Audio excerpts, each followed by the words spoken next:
चौथा अध्याय में भी भगवान अपने बारे में ही बोल रहे हैं। तो चौथा अध्याय और सातवां अध्याय में अंतर क्या है? भगवान सातवां अध्याय का जो इंफॉर्मेशन है उनके बारे में वो चौथा अध्याय में क्यों ऐड नहीं किया? क्योंकि दोनों ट्रांसेंडेंटल नॉलेज है। चौथा अध्याय में भगवान ने जो अपने बारे में कहा वो भी ट्रांसेंडेंटल नॉलेज है, और सातवां अध्याय में भगवान जो कह रहे हैं वो भी ट्रांसेंडेंटल नॉलेज है। तो दोनों भगवान मर्ज करके एक ही जगह कह सकते थे उनके बारे में सब कुछ, अलग अलग चैप्टर में क्यों कहा? क्योंकि चौथा अध्याय में भगवान अपने बारे में जो कह रहे हैं, अजोपि सन अव्ययात्मा भूतानाम ईश्वरोपि सन प्रकृतिम सम अधिष्ठाय संभवामि आत्मा मायया, ये खास करके कर्म योग के संबंधित श्लोक है। क्योंकि पहले 6 चैप्टर जो है वो कर्म योग के संबंधित है, और 7वां अध्याय से 12वां अध्याय भक्ति योग के बारे में। इसीलिए भगवान 7वां अध्याय में जो अपने बारे में कहा है वो भक्ति के संबंधित है। इसीलिए भगवान ने अपने बारे में जो इंफॉर्मेशन है वो अलग अलग चैप्टरों में एक्सप्लेन किया है। तो 7वां अध्याय का आखिरी 2 श्लोक में भगवान कई शब्द यूज करते हैं, जैसे ब्रह्म, आध्यात्म, अधियज्ञ, कर्म, आदिभूत, ऐसे 7 अलग अलग शब्द यूज करते हैं। और 8वां अध्याय जो है अर्जुन इन शब्दों का क्लेरिफिकेशन पूछते हैं। 8वां अध्याय चालू होता है इन क्लेरिफिकेशन के शुरुआत होता है। तो पहले 4 श्लोक जो है अर्जुन 8 प्रश्न पूछते हैं, उसमें 7 प्रश्न जो है वो पिछले अध्याय का आखिरी 2 श्लोक के बारे में है, और 8वां प्रश्न जो है उसका खुद का प्रश्न है। तो ये 8 प्रश्न क्या है? पहला 4 श्लोकों में 7 प्रश्न का उत्तर भगवान ने दे दिया है, और 8वां प्रश्न जो है वो पूरा अध्याय में भगवान ने उसके बारे में चर्चा किया है। इसलिए ये 8वां प्रश्न जो है बहुत महत्वपूर्ण है। तो भगवान को, कृष्ण को कैसे समझ सकते हैं? इंक्वायरी के माध्यम से। और अर्जुन 8 प्रश्न पूछते हैं। वो है ब्रह्म यानी कौन, आध्यात्म यानी क्या है, आध्यात्म किसको कहते हैं, कर्म यानी क्या है, कर्म किसको कहते हैं, आदिभूत यानी क्या है, आदि दैव क्या है, अधियज्ञ क्या है, और अधियज्ञ कहाँ उपस्थित है हमारे शरीर में। ये 7 प्रश्न है। और 8वां प्रश्न जो है, जो व्यक्ति भक्तिमय सेवा में व्यस्त है, निरत है, वो जिंदगी के आखिरी क्षण में भगवान को कैसे याद कर सकता है? सबसे महत्वपूर्ण, भगवत प्राप्ति कैसे होगा? ये हम सब लोगों के लिए बहुत प्रैक्टिकल क्वेश्चन है। हम सब लोग प्रयास करते हैं, साधना कर रहे हैं। किसके लिए साधना कर रहे हैं? भगवत प्राप्ति के लिए साधना कर रहे हैं।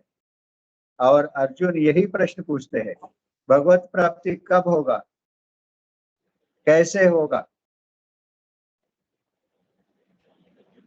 हाँ, तो इसका तरीका क्या है? ये हम सब लोगों के लिए प्रैक्टिकल एप्लीकेशन का विषय है। तो भगवान अर्जुन का ये 7 प्रश्न जो है उसका उत्तर देते हैं। ब्रह्म यानी कौन? जो अविनाशी जीव तत्व है वो ब्रह्म है। इसमें कृष्ण कहते हैं कि जीवात्मा ही ब्रह्म है, क्योंकि जीवात्मा वो ब्रह्मन का अंश होने के कारण जीवात्मा ही ब्रह्म है। बहुत सारे वेद और शास्त्रों में यही कहा गया है कि जीव और ब्रह्म में कोई भेद नहीं है, जीव और ब्रह्म एक ही है। और भगवान यहाँ भी कह रहे हैं जीव को ही ब्रह्म कह रहे हैं। तो क्या सचमुच जीव ही ब्रह्म है?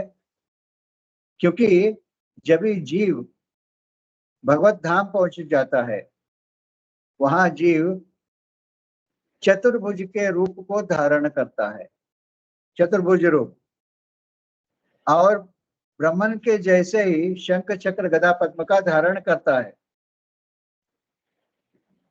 तो स्पिरिचुअल वर्ल्ड पहुंचने के बाद, चतुर्भुज रूप धारण करने के बाद क्या जीव ब्रह्म बन जाता है? क्या जीव और ब्रह्म में कोई भेद है या जीव और ब्रह्म दोनों एक ही है? ये सबसे बड़ा प्रश्न है। श्रीपाद रामानुजाचार्य उन्होंने भी इस प्रश्न का सामना किया। रामानुजाचार्य तो विद्वान थे, सारे शास्त्रों में पारंगत थे, और वो भी कहते हैं कि बहुत सारे वेद शास्त्र और पुराणों में जीव को ही ब्रह्म कह दिया है। क्या जीव और ब्रह्म में कोई भेद है? क्या जीव ही ब्रह्म है? इसका उत्तर कौन दे सकता है? सही सही भगवान के अलावा दूसरा कोई इसका सही उत्तर नहीं दे सकता है। तो कांचीपुरम में कांचीपूर्ण करके एक महान संत थे जो वरदराज का आराधना करते थे, पर्सनल सर्वेंट वरदराज का। वो इतने शुद्ध भक्त थे कि रोज सेवा करने के बाद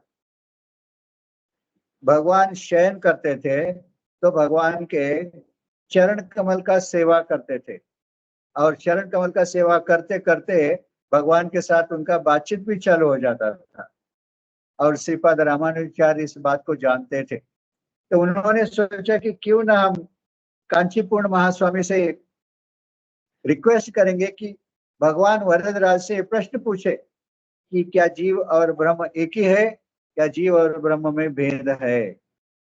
तो उन्होंने कांचीपूर्ण महास्वामी को रिक्वेस्ट किया कि जब आप भगवान का सेवा करते हो और भगवान के साथ बातचीत चालू होता है, कि मेरे तरफ से एक प्रश्न पूछ लेना भगवान से, जीव और ब्रह्म एक ही है, क्या जीव और ब्रह्म में कोई भेद है।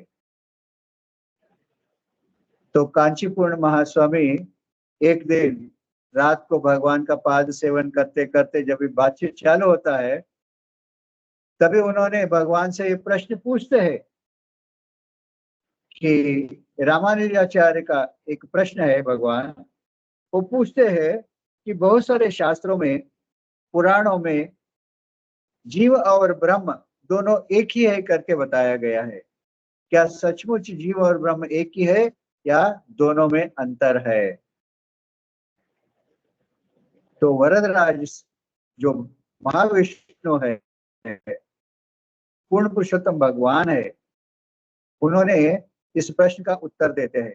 वो कहते हैं जीव और ब्रह्म इन दोनों में भेद है। तो भेद क्या है? उन्होंने बताते हैं। पहले जो है, ब्रह्म हमेशा अनंत शेष के ऊपर लेटे हुए रहते हैं। जीव जो है वैकुंठ लोक में चतुर्भुज धारण करने के बावजूद भी अनंत शेष पर नहीं लेटते हैं। वो केवल पूर्ण पुरुषोत्तम भगवान जो है, ब्रह्म जो है, वही अनंत शेष के ऊपर लेटते हैं, और अनंत शेष के ऊपर लेटने के बाद स्वयं महालक्ष्मी जो है भगवान का पाद सेवन करती है। तो जीव का पाद सेवन लक्ष्मी देवी नहीं करती है। तीसरा, ब्रह्म के शरीर पर कौस्तुभ मणि और श्रीवत्स है। जीव के शरीर पर, जीव जो चतुर्भुज धारण करके ब्राह्मण जैसे दिखता है, उसके शरीर पर कौस्तुभ मणि और श्रीवत्स नहीं होता है।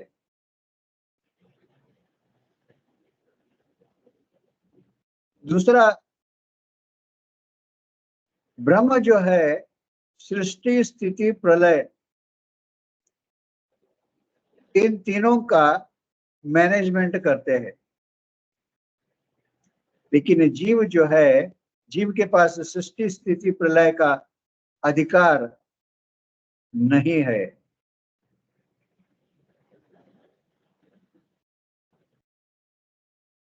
और ब्रह्मन के साथ हमेशा भूदेवी और श्रीदेवी दोनों भगवान के शक्तियां है, वो हमेशा वास करते हैं। लेकिन जीव चतुर्भुज रूप धारण करने के बावजूद भी भूदेवी और श्रीदेवी उनके साथ नहीं रहते हैं। तो वरदराज स्वामी जो है जीव और ब्रह्म में भेद क्या है उसके बारे में बताते हैं। तो इसीलिए यहाँ भगवान अर्जुन को जीव ही ब्रह्म है करके कह दिया है, लेकिन आगे वो कहते हैं जीव अणु है और ब्रह्म जो है वो विभु है। ब्रह्म बहुत बड़े है, ब्रह्मन के अंश होने के कारण क्वालिटेटिवली जीव ब्रह्मन है, लेकिन क्वांटिटेटिवली जीव ब्रह्मन नहीं है। तो आध्यात्म यानी क्या है? जीवात्मा का नैसर्गिक स्वभाव जो है, गुण जो है, वो आध्यात्म है। तीसरा, कर्म यानी क्या है? हम जो कार्यकलाप करते हैं उस कार्यकलाप का परिणाम जिसके वजह से हमको अलग अलग शरीर का धारण करना पड़ता है, उसी को कर्म कहते हैं। चौथा, अधिभूत। अधिभूत यानी ये प्रकृति जो हमेशा बदली होता रहता है, एवर चेंजिंग मटेरियल नेचर, उसको अधिभूत कहा जाता है। अधिदैव जो सारे जीवात्मा और मटेरियल नेचर के ऊपर डोमिनेट करता है, यानी भगवान का विराट रूप, universal form of the Lord, इसको आदिदैव कहा गया है। और अधियज्ञ जो सुपर सोल है, परमात्मा है, वो अधियज्ञ है। और ये अधियज्ञ कहाँ रिसाइड करता है? हमारे हृदय में रिसाइड करता है। इसका स्थान, जीवात्मा का स्थान हृदय है, परमात्मा का स्थान हृदय है। हृदय में परमात्मा वास करते हैं।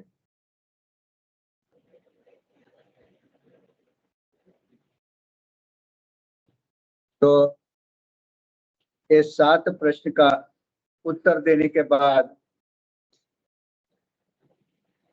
श्लोक नंबर 5 और 8, 5 से 8 तक भगवान कहते हैं कैसे हम कृष्ण को या भगवान को याद कर सकते हैं। और अर्जुन का जो 8वां प्रश्न है, अंत काल में भगवान का स्मरण कैसे होगा, इसके बारे में भगवान चर्चा करते हैं। तो 5 से 8 श्लोक का तात्पर्य यह है कि अगर अंत काल में भगवान का स्मरण हो, भगवान का याद होना है, तो क्या करना चाहिए? निरंतर भगवान का स्मरण और चिंतन, निरंतर, क्योंकि ये निरंतर जो है हमको एक, हमारा मन को फिक्स करने में, उस चीज में मन को फिक्स करने में सहायता करता है। एक बार मन एक चीज को पकड़ लेता है तो मन से उस चीज को हटाना बहुत मुश्किल है। पिछले बार मैं आपको कह रहा था, अगर एक व्यक्ति शराब पीना चालू करता है, जब तक मन उस शराब में नहीं बैठता है तब तक वो छोड़ सकता है शराब, लेकिन एक बार मन उस शराब को पकड़ लेता है, बहुत डिफिकल्ट होगा शराब को छोड़ने का। इसीलिए जब तक हमारा मन भगवान में फिक्स नहीं होता है, भगवान को पकड़ नहीं लेता है, तब तक हमारा साधना पूरा नहीं होता है। एक बार मन भगवान को पकड़ लिया तो बहुत आसान है भगवान को जिंदगी का आखिरी क्षण में याद करना। तो इसीलिए बार बार रिमेम्बर करते रहना, निरंतर स्मरण चिंतन करते रहना चाहिए। ये निरंतर जो है हमको सक्सेस का मार्ग दिखा देता है। इसीलिए निरंतर प्रैक्टिस करना बहुत जरूरी है।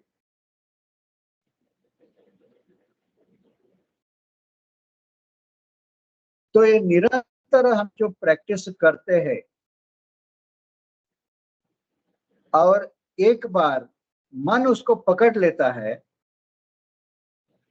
उस समय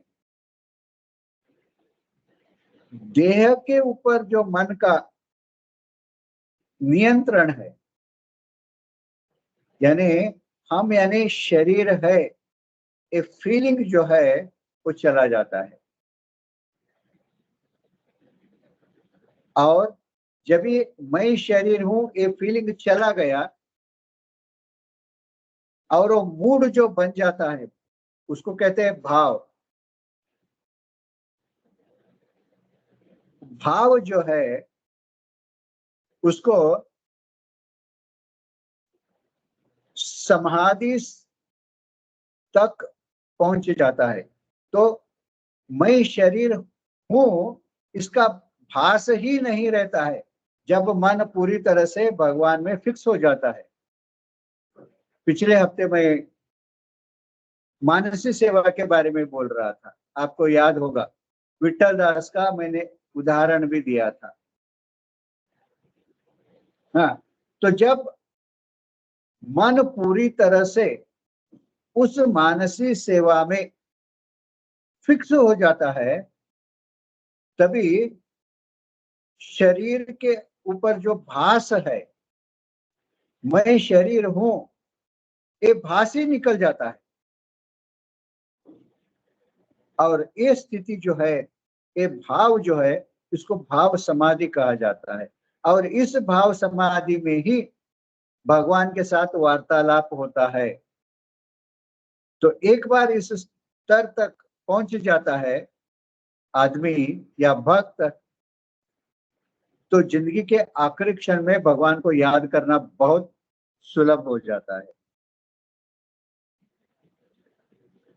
तो इसीलिए सबसे पहले साधना भक्ति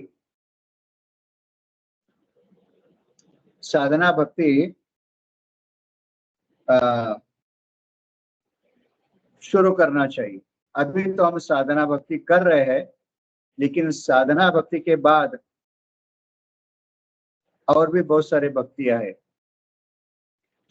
भाव भक्ति तक हमको पहुंचना है, step by step, step by step.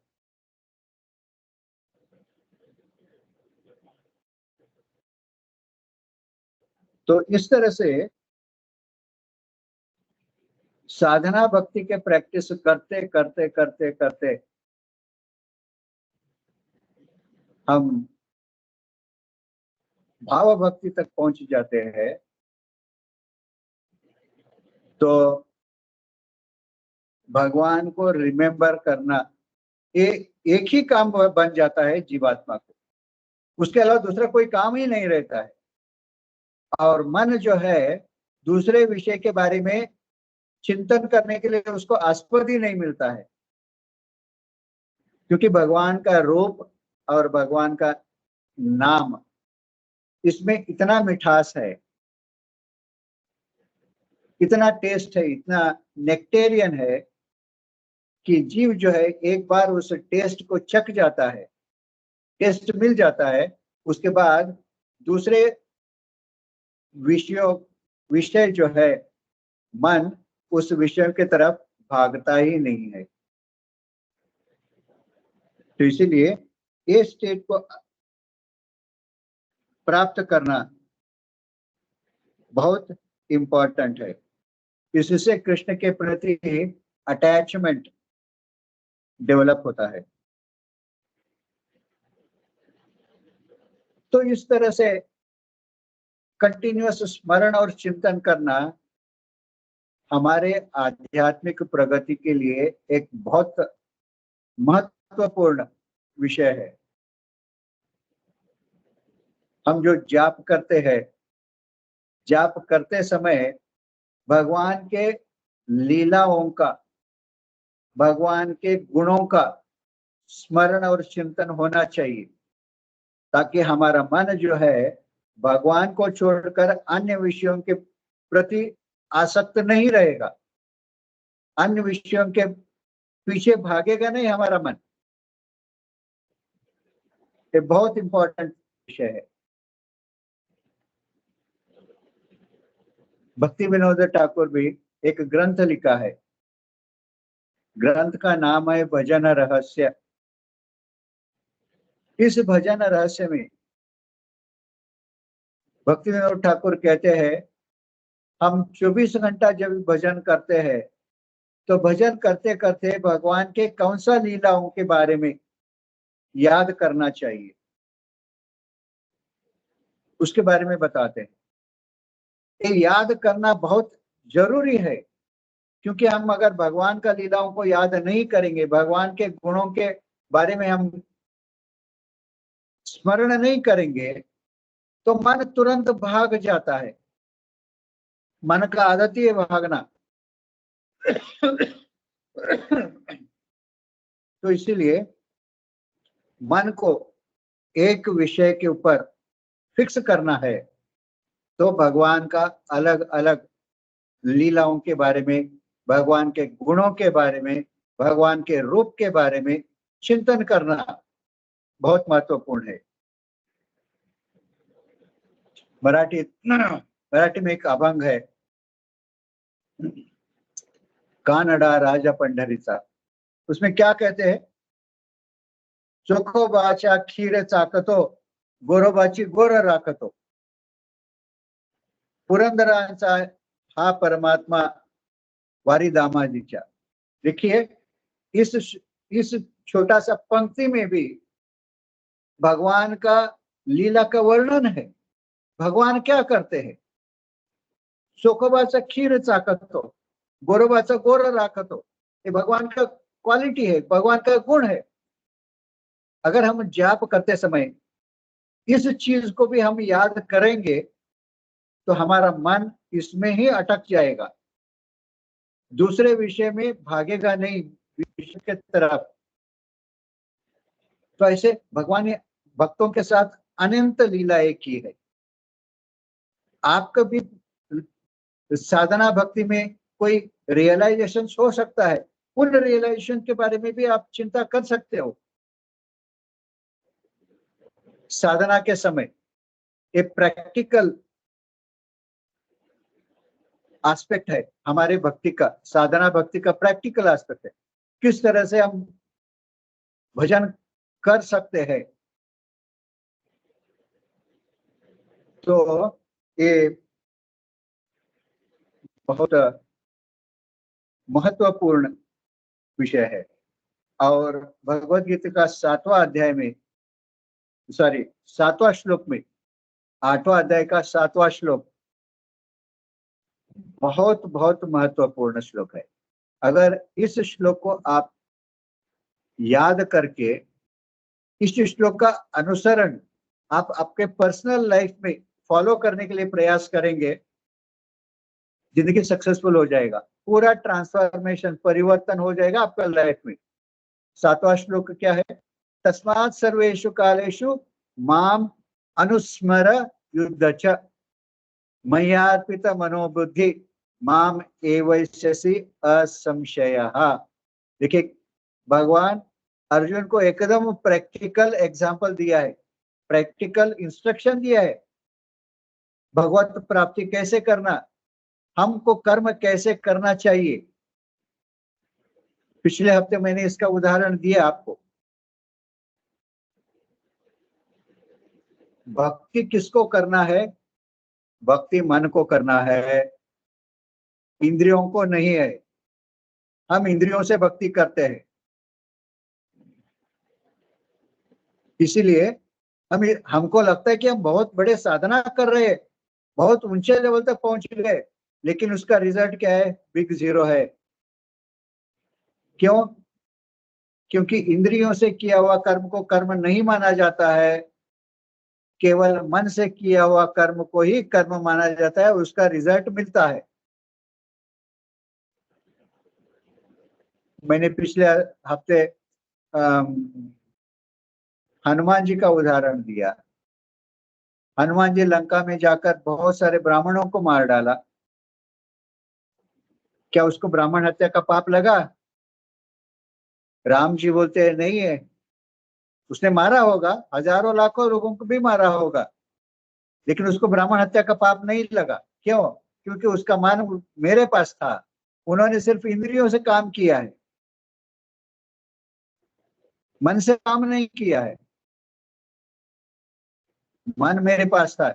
इसीलिए भगवान अर्जुन को बोल रहे हैं, अर्जुन तुम युद्ध करो, लेकिन तुम्हारा मन जो है मेरे पास रखो। यानी मेरे बारे में चिंतन और स्मरण करते करते तुम युद्ध करो, बाण को छोड़ दो, हजारों लाखों लोगों को मार डालो, कोई प्रॉब्लम नहीं है। क्योंकि तुम्हारा मन मेरे पास है, इसीलिए तुमको इतने लोगों को मारने के बावजूद भी तुमको किसी का मर्डर करने का पाप नहीं लगेगा। देखिए, हमको भी यही उदाहरण हमारे साधना भक्ति में फॉलो करना है। हमेशा मन को भगवान में फिक्स करना है, भगवान के बारे में स्मरण और चिंतन करते करते हमको हमारा साधना करना है। इसीलिए जाप करते, जाप का अर्थ क्या है? कब हम जो सुकॉल्ड जाप करते उसको जप कहा जाता है। जब 3 मकार एक होते हैं तो उसको जप कहा जाता है। ध्यान से सुनिए, 3 मकार एक होता है तो उसको जप कहा जाता है। ये 3 मकार क्या है? पहला जो है मंत्र, दूसरा जो है मन, और तीसरा जो है मणि, जप मणि। जब ये तीनों एक बन जाता है तो उसको जप कहते हैं। एक कब बन जाते हैं? जब मुंह से उच्चारण हो रहा है और हमारा मन उस पूर्ण पुरुषोत्तम भगवान कृष्ण में फिक्स है, यानी हमारे आंखों के सामने कृष्ण का रूप, कृष्ण का छवि होना चाहिए। उदाहरण के लिए, आप किसी को भी बोलते हो, बुलाते हो, किसी का याद करते हो, नाम याद आता है, तो नाम याद आने से पहले उस आदमी का चेहरा आपके सामने आता है कि नहीं? आप देख लीजिए। आप आपके पति या पत्नी या माँ बाप या बेटा बेटी किसी को भी बुला लीजिए, आप उनका नाम मुंह में आने से पहले उसका उनका चेहरा आपके आंखों के सामने आता है, बाद में मुंह से नाम निकलता है। लेकिन जब हम कृष्णा का नाम लेते हैं तो कृष्णा का विग्रह, कृष्णा का रूप, कृष्णा का चेहरा हमारे आंखों के सामने आता है क्या? नहीं आता है। तो इसी चीज को हमको प्रैक्टिस करना है। पहला आंखों के सामने कृष्ण को लेके आओ, बाद में मुंह से कृष्ण को पुकारो, और बाद में वो मणि जो है, माला का मणि को नीचे करो। ये तीनों एक साथ जब होते हैं उसी को जप कहा जाता है। हम मुंह से हरे कृष्णा बोलते हैं, मणि तो नीचे निकलता जाता है, लेकिन हमारा मन दुनिया भर घूमता रहता है, मन कृष्ण में नहीं रहता है। तो इसीलिए ऐसे हम अनेक जन्मों तक भी करेंगे, जब कोई फायदा नहीं होगा। आप लिख के रखिए। एक बार गुरु महाराज शिजुल जयप्रताप स्वामी महाराज भी कई साल पहले, मुझे अभी भी याद है उन्होंने जो बोला था, किसी चीज के बारे में बोल रहे थे, महाराज स्पेसिफिकली बोला, कितने भी जन्मों तक तुम जाप करो, जब तक तुम्हारा मन उसमें नहीं रहेगा, कृष्ण में नहीं रहेगा, तुम्हारा जाप का कोई फायदा नहीं होगा। You may chant for many life times, still you will not get any benefit. देखिए, इसीलिए मन को भगवान में लगाना बहुत बहुत जरूरी है। इसीलिए ये श्लोक को अगर आप अपने जीवन में उतारोगे, इस अच्छी तरह से इसको समझकर, तस्मात् सर्वेषु कालेषु माम अनुस्मर युद्ध च, अर्जुन युद्ध करो, लेकिन कैसे, कब, कैसे युद्ध करो? तुम मुझे याद करते करते युद्ध करो, तुम्हारा मन मुझ में लगाओ। इस तरह से मई अर्पित मनोबुद्धि, इस तरह से तुम्हारा मन और बुद्धि मुझको अर्पित करके युद्ध करोगे, तुम निश्चित रूप से मेरे पास आओगे। भगवत प्राप्ति का सबसे महत्वपूर्ण इलस्ट्रेशन, उदाहरण, प्रैक्टिकल एप्लीकेशन के लिए है ये। और आठवां श्लोक और भी एक है, इसको करने का है तो क्या करना चाहिए? अभ्यास योग युक्तेन चेतसा नान्यगामिना परमं पुरुषम दिव्यम येन माम उपयन्ति ते। अभ्यास योग युक्तेन, ये यही योग है, और इस योग को प्रैक्टिस करना चाहिए। अभ्यास बार बार करना है, बार बार रिमेम्बर करना है। पहले तो शुरुआत में तो मन भाग जाएगा, कोई प्रॉब्लम नहीं है, फिर से खींच के लेके आओ, लगाओ, फिर से खींच के लेके आओ, लगाओ मन को भगवान के उस रूप में। इसी को कहते हैं रूप ध्यान। ये रूप ध्यान जो है सबसे महत्वपूर्ण है। इस रूप ध्यान से ही मानसिक सेवा चालू हो जाता है, और मानसिक सेवा सबसे उत्तम सेवा माना जाता है। सब सेवा में उत्तम सेवा मानसिक सेवा। हम जो जप भी करते हैं, जप में 3 प्रकार होते हैं। एक तो वाचक जप होता है, जब हम जोर से बोलते बोलते करते हैं, उसको वाचक जप होता है।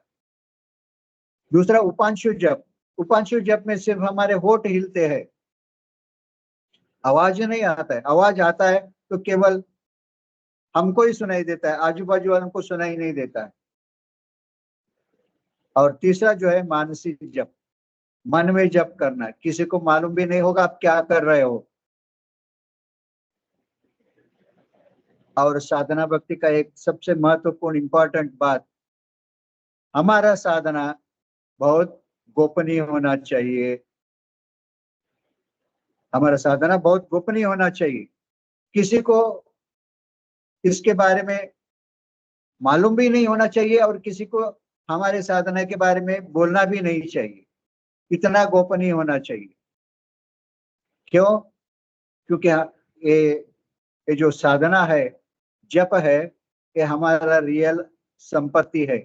एक अमीर आदमी के पास जाके बोले, अगर मैं आपको पूछूंगा कि आपके पास कितना कितना पैसा है, कितना प्रॉपर्टी है, कितना सोना चांदी है, ऐसे पूछूंगा तो आप बताओगे क्या? नहीं बताओगे। बताए तो कल कोई आके चोरी करके लेके जा सकता है। आपके पास कितने मकान है, कितने दुकान है, कितना खेती बाड़ी है, सब पूछा तो आप बताओगे? नहीं बताओगे। क्यों? तो आपका पर्सनल प्रॉपर्टी है, सीक्रेट रखने की चीज है। वैसे ही हमारा साधना जो है वो बहुत सीक्रेट, गोपनीय रखने का चीज है। एक व्यक्ति, एक छोटा सा दुकान है, बहुत अच्छा धंधा करता है, 1-2 साल में दूसरा दुकान भी खोल देता है। अगर आप उसको पूछोगे भैया धंधा कैसे चल रहा है, तो हमेशा यही बोलेगा कि पिछले साल से इस साल में धंधा मंदी है, धंधा अच्छा नहीं है बोलेगा। लेकिन और 1-2 दुकान खोल देता है, लेकिन बोलता है धंधा अच्छा नहीं है, मंदी बहुत है। तो इसीलिए हमारा साधना जो है हमेशा सीक्रेट रखना चाहिए। इसके बारे में किसी को इंफॉर्मेशन भी नहीं होना चाहिए। हाँ, तो इसीलिए ये बहुत महत्वपूर्ण चीज है। बार बार अभ्यास करो, और जितना हो सकता है उतना मन से सेवा करने का प्रयास करना चाहिए, क्योंकि भक्ति मन से करने वाली चीज है, इंद्रियों से नहीं है।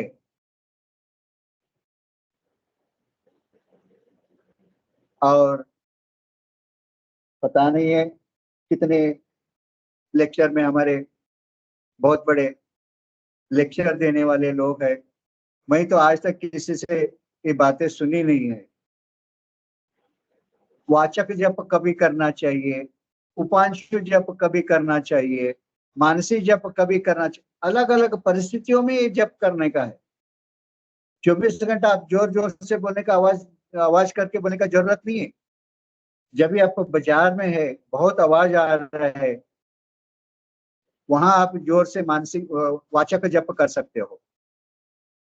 जहाँ आप अकेले घूम रहे हो, चलते जा रहे हो, दूसरा कोई आपके साथ नहीं है, वहां आप 5 जाप कर सकते हो। और जब वातावरण पूरी तरह से शांत है, जैसे मध्य रात्रि का समय है या ब्रह्म मुहूर्त का समय, बिल्कुल आवाज नहीं आ रहा है, उस समय मानसिक जप कर सकते हैं। ये जप करने का समय है, अलग अलग जप करने का अलग अलग समय होता है। और इस समय अगर ब्रह्म मुहूर्त में आप मानसिक जप करोगे, उसका इतना बेनिफिट मिलता है, आपको उसका अंदाजा भी नहीं होगा। तो संभव और अगर मन को भगवान में लगाने के लिए प्रयास करना चाहिए। तो श्लोक नंबर 9 से 13 किस तरह से भगवान को याद करते करते जीवात्मा भगवत धाम पहुंच जाएगा, इसके बारे में भगवान बताते हैं। तो अब तक हमने चर्चा किया मन को भगवान में लगाने का, मेडिटेट करने का।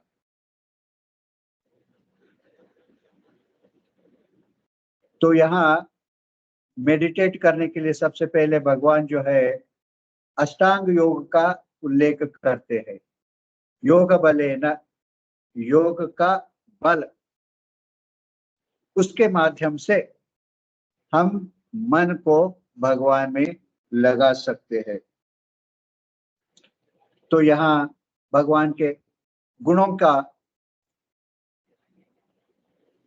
चिंतन और स्मरण करते करते हम मन को भगवान में लगा सकते हैं। और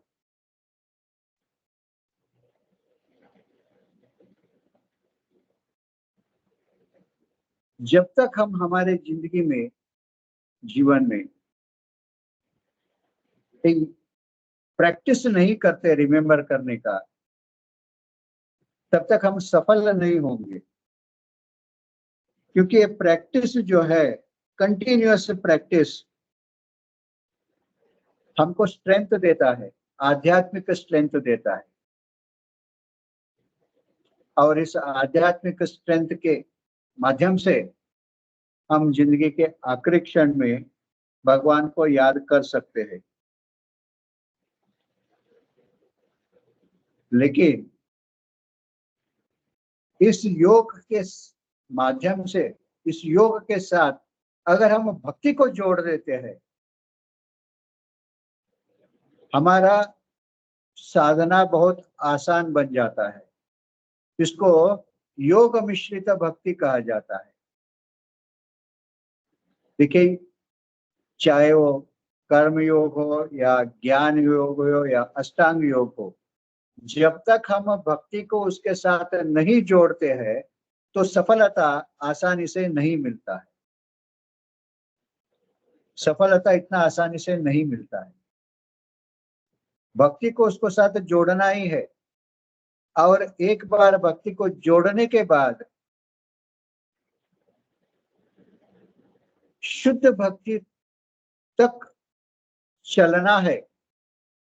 शुद्ध भक्ति यानी उसमें किसी तरह का मिश्रण नहीं है। अभी तो भगवान 9 से 13 श्लोक में योग मिश्रित भक्ति के बारे में बोल रहे हैं और 14 श्लोक से 16 श्लोक में शुद्ध भक्ति के बारे में बोल रहे हैं। और ये 14 श्लोक जो है, 14वां श्लोक, ये भी एक बहुत महत्वपूर्ण श्लोक है।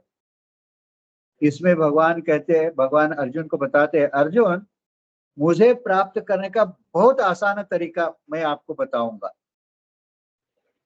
बहुत आसान तरीका भगवान को प्राप्त करने का।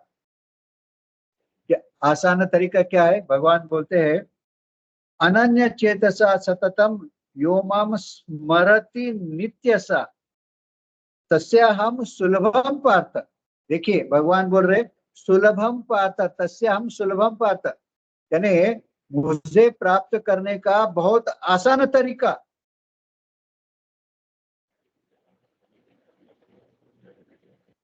ये आसान तरीका क्या है? अनन्य चेतसा सततम यो माम स्मरति नित्यसा। जो व्यक्ति अनन्य रूप से, अनन्य रूप से यानी केवल मेरा, मेरे अलावा दूसरा किसी के बारे में नहीं है, हाँ, केवल मेरे बारे में नित्य सा सोचते रहता है निरंतर, वो व्यक्ति मुझे बहुत आसानी से प्राप्त कर सकता है। तो यहां भी भगवान क्या बताते हैं? अनन्य चेतसा स्मरति नित्यसा, यानी केवल शुद्ध भक्तिमय सेवा के माध्यम से जो व्यक्ति निरंतर मेरा स्मरण करता है, मुझे बहुत आसानी से प्राप्त कर लेता है। देखिए कितना इजी प्रैक्टिकल एप्लीकेशन।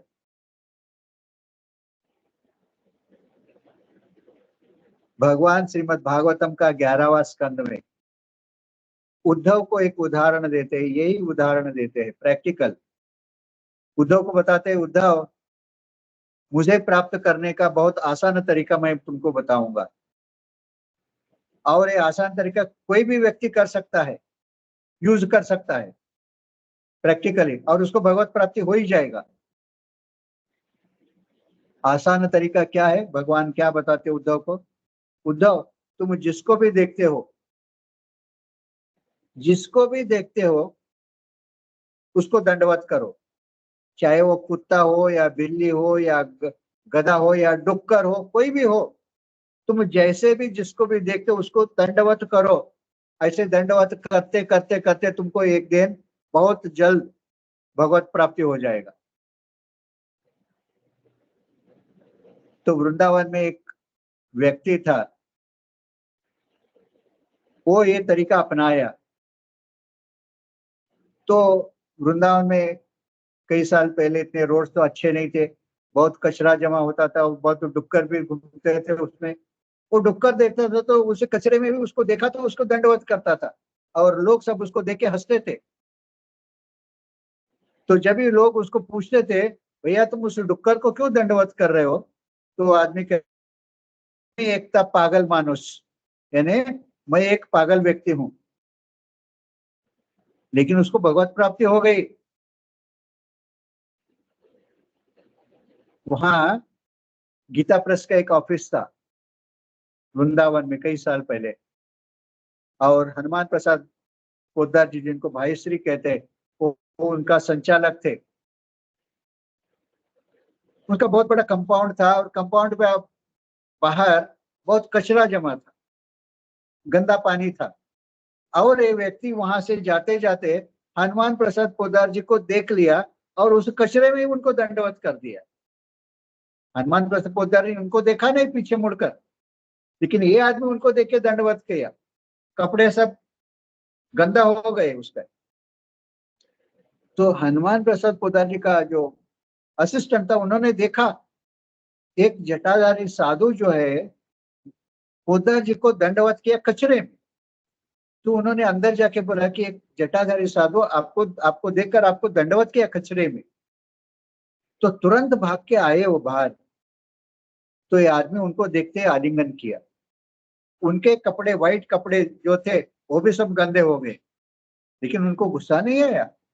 उन्होंने तुरंत जान लिया और उन्होंने कहा, जो जिंदगी में मैं नहीं कर पाता था वो आपने कर दिया। एक्चुअली हनुमान प्रसाद पोद्दार जी बहुत बड़े भक्त थे, बहुत बड़े। हमको उनके प्रशंसा करने के लिए हमारे पास कोई शब्द नहीं। कितने बार राधा और कृष्ण उनके साथ बैठकर उनके उनके साथ आदान प्रदान किया है। हाँ, तो इससे क्या होता, जब हम किसी को भी देखते हैं दंडवत करते, चाहे वो कुत्ता हो या बिल्ली हो या गधा हो, हम उसको दंडवत करते। इंसान तो छोड़ दीजिए, इंसान तो क्या, तो दंडवत करने में कोई दिक्कत नहीं है। इससे इससे क्या होता है, हमारे पास जो अहंकार है, अहंकार शून्य हो जाता है। हमारा स्वभाव एक छोटा सा बच्चे के जैसे बन जाता है। माँ या पिताजी एक छोटे से बच्चे को थप्पड़ मारते हैं, बच्चा रोता है, लेकिन फिर भी भाग के दौड़ के माँ के पास जाकर माँ को आलिंगन करता है। और ये स्वभाव जो है भगवान के लिए बहुत प्रिय है। ये स्वभाव भगवान को खींच लेता है अपने तरफ, और इस तरह से अनन्य रूप से दंडवत करने से हमारे पास जो अहंकार है, अहंकार निकल जाता है, और हम हर जीव का शरीर में जो परमात्मा है, उस परमात्मा को हम अट्रैक्ट करते हैं, और इस तरह से भगवत प्राप्ति हो जाता है। इसलिए 14वां श्लोक जो है, अनन्य चेतसा सततम यो माम स्मरति नित्यसा तस्याहम सुलभम पार्थ नित्य युक्तस्य योगिना। इस तरह से दंडवत करने वाला व्यक्ति जो है वो भी योगी है। इस योग साधना से अहंकार शून्य हो जाता है,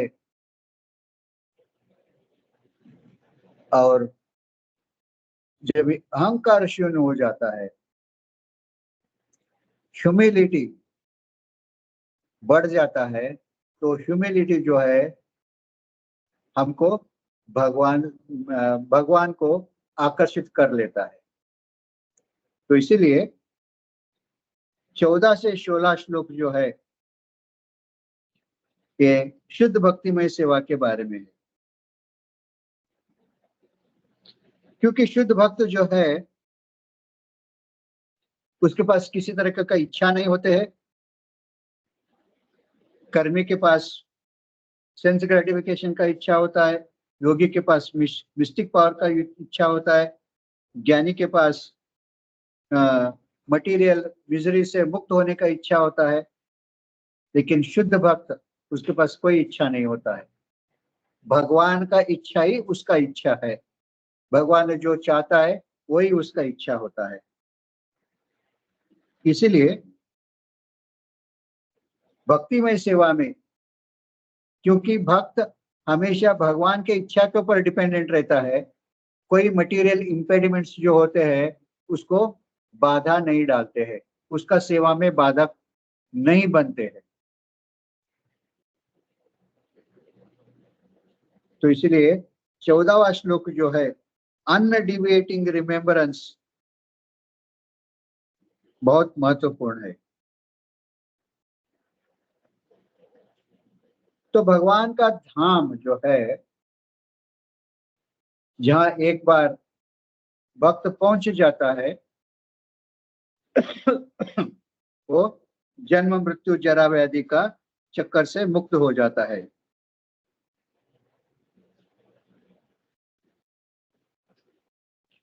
तो जब तक उस भगवत धाम को प्राप्त नहीं कर सकता है, उसको जन्म मृत्यु से कोई बचा नहीं सकता है। तो 17 से 22 श्लोक जो है मटेरियल और स्पिरिचुअल वर्ल्ड के बारे में है। तो भगवान स्पिरिचुअल वर्ल्ड के बारे में बताते हैं, आध्यात्मिक जगत भक्तिमय सेवा के माध्यम से आध्यात्मिक जगत को प्राप्त करते हैं, और इंद्र तृप्ति के माध्यम से भौतिक जगत में हम बने रहते हैं। तो एक डिस्क्रिप्शन जो है आध्यात्मिक और भौतिक जगत, इस डिस्क्रिप्शन से हमको एक प्रेरणा मिलता है कि भौतिक जगत से हम कैसे मुक्त होकर आध्यात्मिक जगत को प्राप्त कर सकते हैं। ये प्रेरणा से भी हम हमारे इंद्र तृप्ति करने का जो प्रवृत्ति है उससे मुक्त होकर भक्तिमय सेवा को अपनाने का प्रयास कर सकते हैं। सो ये एनालिसिस जो है हमको डिटैचमेंट के तरफ लेके जा सकता है, भौतिक जगत से डिटैचमेंट।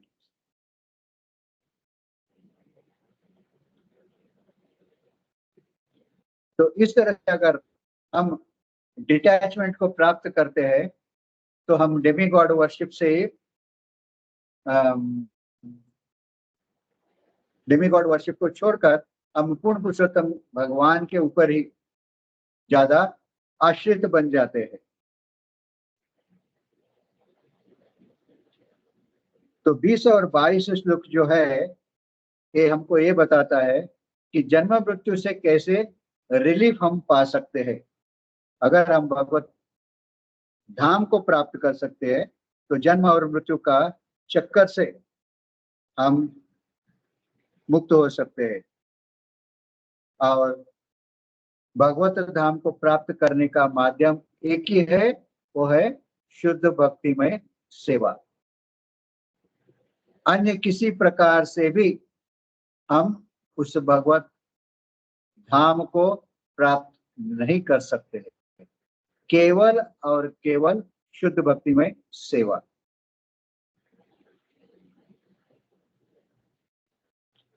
तेईस से 28 श्लोक जो है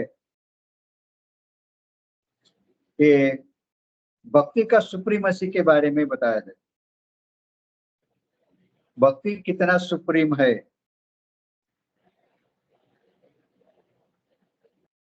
क्योंकि शुद्ध भक्ति में सेवा जो है केवल उस पूर्ण पुरुषोत्तम भगवान का इच्छा के ऊपर डिपेंडेंट है, और भगवान जीव जो है, भक्त जो है, अपना इच्छा से मुक्त होने के लिए कोई प्रयास नहीं करता है। हर चीज भगवान के ऊपर डिपेंडेंट, क्योंकि उसको भगवान के ऊपर इतना विश्वास है कि भगवान हमारे रक्षा करने वाले हैं हर परिस्थिति में, उसको पूरा विश्वास है। इसीलिए वो पूरी तरह से भगवान के ऊपर डिपेंडेंट रहता है। कृष्णा का प्रोटेक्शन, उसके ऊपर कृष्णा का प्रोटेक्शन के ऊपर पूरा विश्वास। तो खुद का सेल्वेशन के लिए, लिबरेशन के लिए, मुक्ति के लिए वो कोई प्रयास नहीं करता है, क्योंकि भक्तिमय सेवा मुक्ति तो बहुत आसानी से मिल जाता है उसको। मुक्ति देवी तो उसके दरवाजे पे ही खड़ी रहती है। जो भक्तिमय सेवा करता है उसका, वो मुक्ति की तरफ देखता भी नहीं है, वो मुक्ति चाहता भी नहीं है, वो केवल भगवत धाम चाहता है, पूर्ण पुरुषोत्तम भगवान का सेवा चाहता है।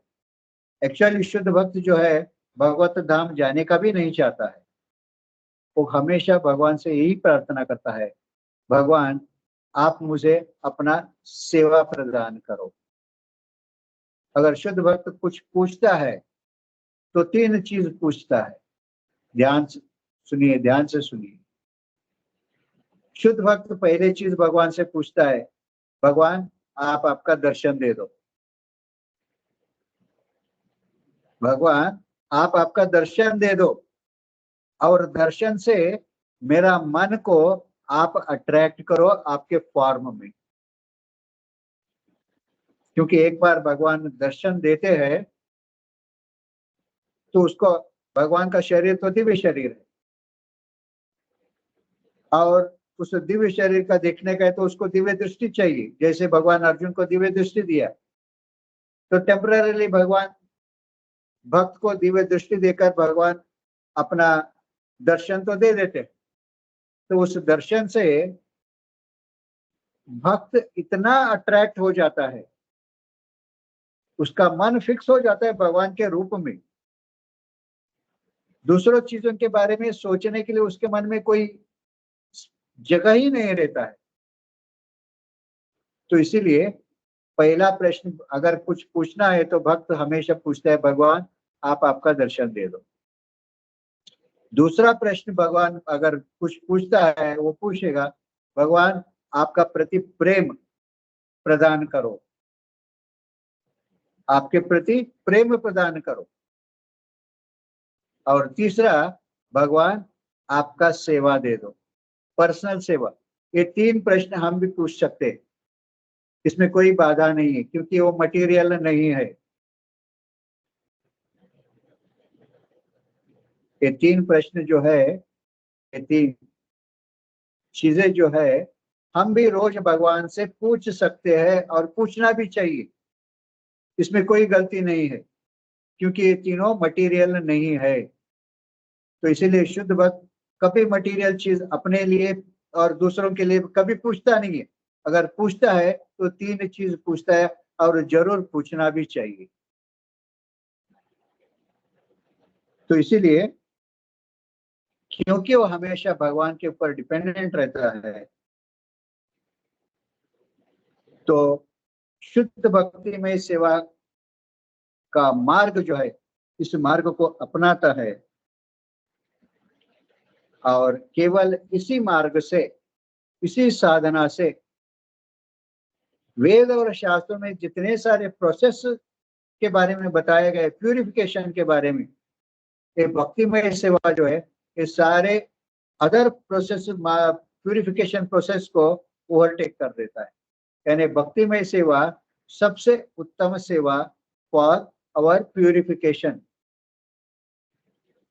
हमारा जो अंतःकरण है, अंतःकरण को शुद्ध करने का प्रक्रिया जो है, वो भक्तिमय सेवा है। अंतःकरण को शुद्ध करने का प्रक्रिया, और इसी प्रक्रिया को हम साधना कहते हैं। ये प्रक्रिया ही साधना है। तो अल्टीमेटली इस साधना का साध्य एक ही है, अंतःकरण को शुद्ध करने का। अंतःकरण को शुद्ध करना यानी भगवत प्राप्ति करना। भगवत प्राप्ति करना यानी back home, back to God. तो इससे हम जन्म मृत्यु जरा व्याधि का जो चक्कर है, उस चक्कर से बहुत आसानी से बाहर निकल जाते हैं। तो ये है बहुत संक्षिप्त में 8वां अध्याय का वृत्तांत, सारांश। तो आज हमने जो भी चर्चा की इसके बारे में किसी के मन में भी कोई भी कुछ शंका हो या कोई कमेंट्स हो तो प्लीज बताइए, पूछ लीजिए आपका शंका अगर कुछ हो तो। क्योंकि मैंने 3 बहुत बहुत इम्पोर्टेंट विषय के बारे में जो प्रैक्टिकल एप्लीकेशन हम हमारे लाइफ में डे टू डे साधना में उसको यूज कर सकते हैं उसके बारे में बहुत एम्फेसिस दिया है आज। अगर आपके मन में और भी कोई शंका है तो आप पूछ लीजिए, अभी इमीडिएटली मैं आपको क्लेरिफाई करता हूं, ताकि कल से आप जो साधना करोगे इसके ऊपर डिपेंडेंट होकर साधना करने का चालू करिए, और आप देखिए कितना जल्दी आप में क्या ट्रांसफॉर्मेशन होगा। और ट्रांसफॉर्मेशन हुआ तो मुझे बताइए आप कि इसके वजह से मेरे पास ये ट्रांसफॉर्मेशन हो गया करके, और निश्चित रूप से ट्रांसफॉर्मेशन होगा। तो हम आज का क्लास यहाँ समाप्त करते हैं,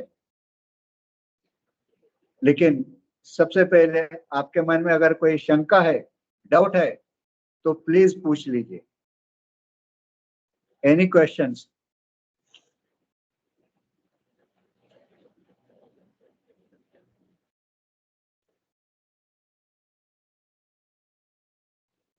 कोई प्रश्न?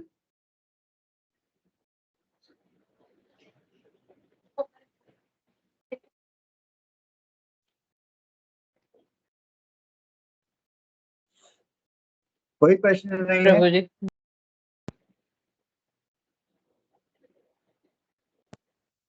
नहीं प्रभु जी। हाँ पूछिए। नहीं, प्रश्न नहीं है प्रभु जी, आपने बहुत अच्छे से ओके समझाया। थैंक यू प्रभु। Okay okay. सो हम क्लास समाप्त करेंगे। वाञ्छाकल्पतरुभ्यश्च कृपा सिन्धुभ्येव च पतितानां पावनेभ्यो वैष्णवेभ्यो अनंत कोटि वैष्णव वृंद अनंत की कोटि जय। श्रील वैष्णव वृंद प्रभुपाद की की जय। जय। ओम तत्सत।